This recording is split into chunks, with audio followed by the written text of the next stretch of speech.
Thanks for letting me share this with you. We're going to be looking at Ezekiel chapter 37, which Jenny just read.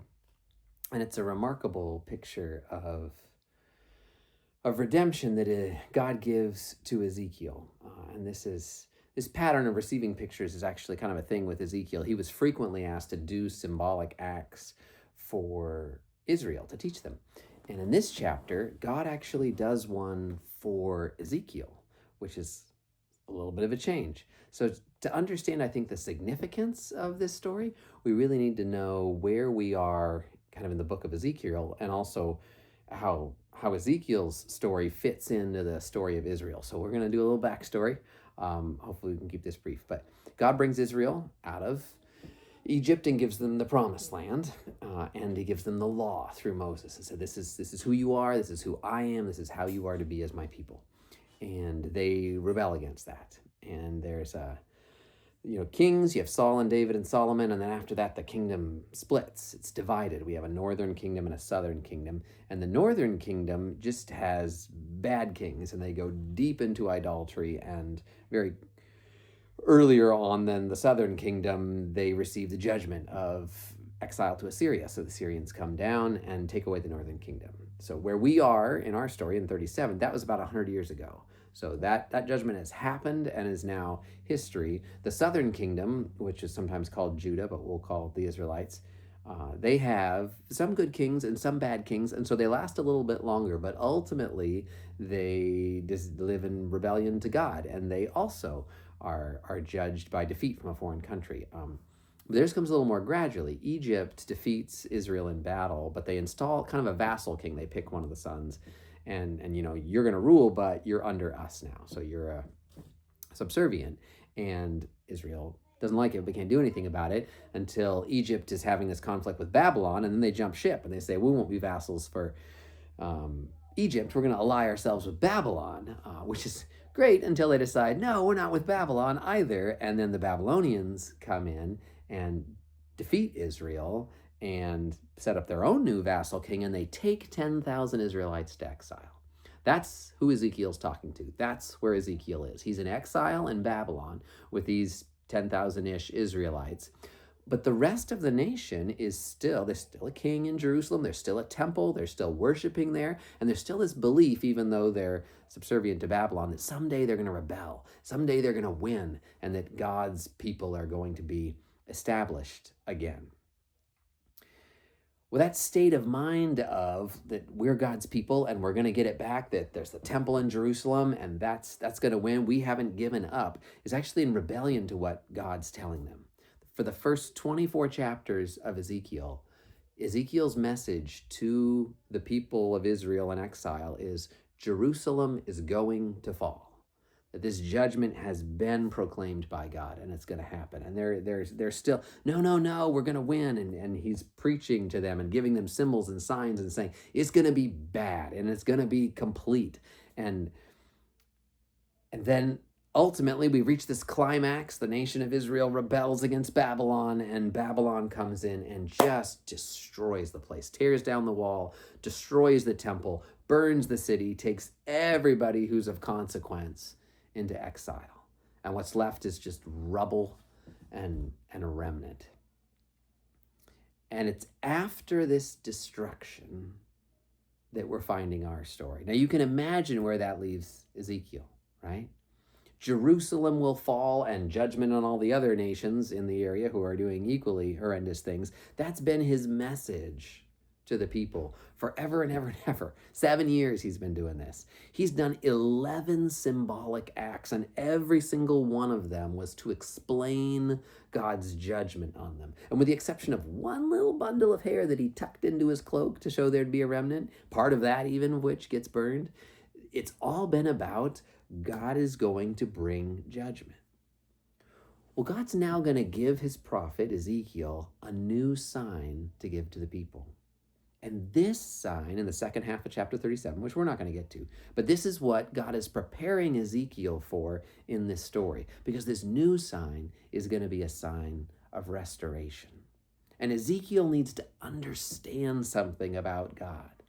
So God takes him, not Israel, God takes Ezekiel to this valley. And that's where our story picks up. The hand of the Lord was upon me, and he brought me out of the spirit of the Lord and sent me into the middle of a valley. So this vision that he's been given, or this place he's been taken to, and he led me, verse 2, he led me back and forth among the bones. And I saw a great many bones on the floor of the valley, bones that were very dry. So it's a little bit subtle in how he phrases it, but you're going back and forth. He got a really close-up look, and he well established the amount as well as the dryness of these bones. And then God asks him a question in verse 3, Son of man, can these bones live? Now, in literature, this is what we would call a rhetorical question, right? Can these, he's not asking, can this person who's alive but dying of a terminal disease that we can't heal, can they live? He's not asking, can this person who just died but the body's still kind of warm and I don't know, I'm God, can he live? These are dry bones. They're more mineral than human at this point, and the question is, can they live? The rhetorical answer is obviously no. No, they're so far gone. But that's not Ezekiel's answer. Ezekiel says, O sovereign Lord, in verse 3, you alone know. Because Ezekiel understands something about God and who God is and what he's capable of.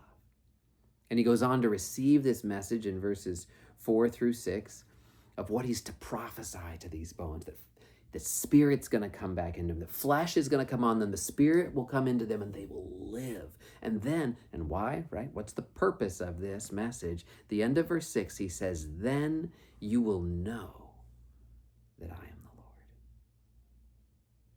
Now again, you'd have to look at the book of Ezekiel to understand the history of that phrase. Over 60 times in the book of Ezekiel, he says that statement or something very similar. Then they will know that I am the Lord. But up until this point, the they or the you has always been Israel, to whom the prophecy is being given.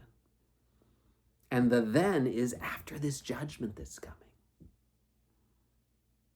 That they will finally realize that God is God and they're not going to have it their way, and then they will know that I am the Lord. But this new prophecy. See, now even in the context of the grammar, the you that he's speaking to would be the bones that are being raised. But this whole picture, this whole miracle that's being done, is being done for Ezekiel. Because at this point, God needs Ezekiel to understand that he is the Lord and what he's capable of. Because throughout Ezekiel's ministry, the message has always been for other people. And now the sign and the message is for him. It's God's incredible ability to redeem. And if Ezekiel's going to give that message, he needs to understand it about who God is. That even when there's no hope, God can redeem. There's a trope that you're probably familiar with in movies where there's a hero, right, and a climax, and there's some sort of a conflict, and maybe the heroes are running out of the collapsing cavern, and then there's a big gap, and they've got to get across, right, and they're jumping, and the last one in the party jumps and almost makes it, but they're teetering on the edge, and there's a question, right, or there's like the giant villain with their super laser or explosives, right? And they're about to destroy the good guy's base, and he's got his finger over the button. And there's that question moment, right? Will he? Won't he? Are they going to win? Is there any hope? And then, right? The hero sweeps in. The single star fighter fires the right shot, or they grab the guy's hand and pull him away from the edge of the cavern, and they did win, right? Okay, this is kind of the Western arc of storytelling where there's a peril and a question, but of course, as dangerous as it looks, the good guy pulls it out. Well, there's another mechanism that kind of plays on our knowledge of that trope where the villain, is like firing his laser and the hero's firing his laser, and which one's going to push which one's back. And then the villain pushes all the way down and blows him up. And he just, what? Or the guy teeters on the edge, right? And then he falls. Like that was our hero. That was our leader. He just fell out into the chasm. Or the hero dies, right? When you expected, oh, will he, won't he get shot? And then boom, he's gone. And we have this like, what? There was hope for a moment, but that hope is now gone. And of course, the writer typically then has to draw from something deeper and more powerful, some theme of like resurrection or time travel that makes it all okay in the end, that brings about the redemption. But that's God's story here, right?